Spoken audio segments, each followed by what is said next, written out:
Our next speech will be given by our Vice President of Education, Nichole Dunn. Her speech is titled, The Labor of My Fruits. The Labor of My Fruits, Nichole Dunn. Thank you.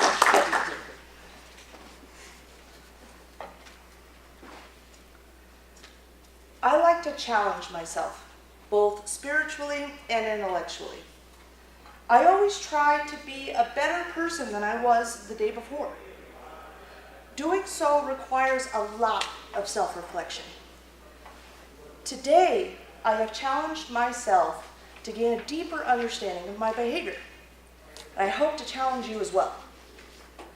Topics such as these, they tend to be lengthy and boring. That's not my style. Having said that, though this introduction was a little colloquial, the remainder of my story will be delivered in poetic form.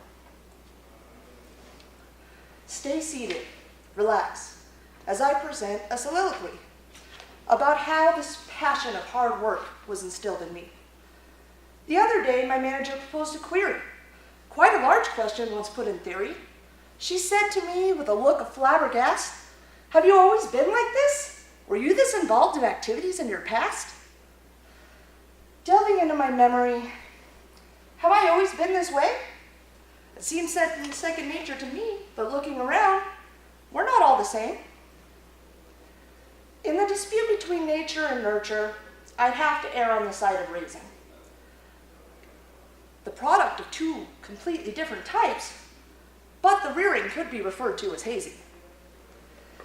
My father, he was the rotten apple. How, one might ask, does this come from apples and oranges? I've asked you all here for the purpose of exploring this. My father was the rotten apple. To put it simply, he's a fungus. He does not contribute to society. He simply lives and feeds among us. My mother is the opposite. She goes to work even when she's sick. Though she was the youngest, she led her family of 6. It was not long before my mother, the orange, saw clear she'd not go far with this man near. She found someone more like herself. We'll call him the tangerine. He was a strong, hard, tough, drill-instructing Marine. This makes a little more sense in explaining the strong-willed citrus that I am. I was the product of a law enforcement mother and a demanding military man. The expectations were high. The orders we knew. Hard work was disseminated, ingrained in us as we grew. Field days were not uncommon. Cleaning was followed by white glove tests. It shouldn't be necessary to mention, but at school, we were required to do our best. Some could say, compared to the rearing of others, mine was stern. Yes, my parents were strict, but they supported the lessons we learned.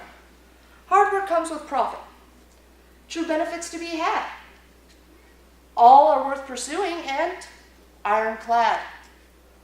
Obviously, you hold the potential for monetary gains.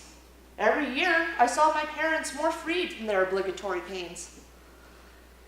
Sometimes, the elements we seek aren't exactly related to the financial. We seek family, self-improvement, something more substantial. As hardworking as I am, I don't come close to my example. I am much more driven by my passions than money, regardless how ample. I throw myself into my obsessions, interests that appeal to me. Things that I will enjoy and those that will get me where I want to be. Nonetheless, through this virtue, I can say that I've seen some returns. Self-esteem, social advancement, and higher pay are the rewards that I've earned.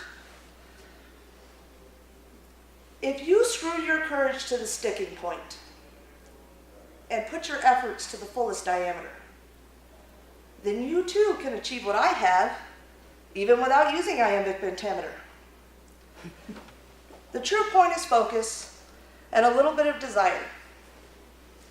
Fight for what you want in life and let no one extinguish your fire. Thank you.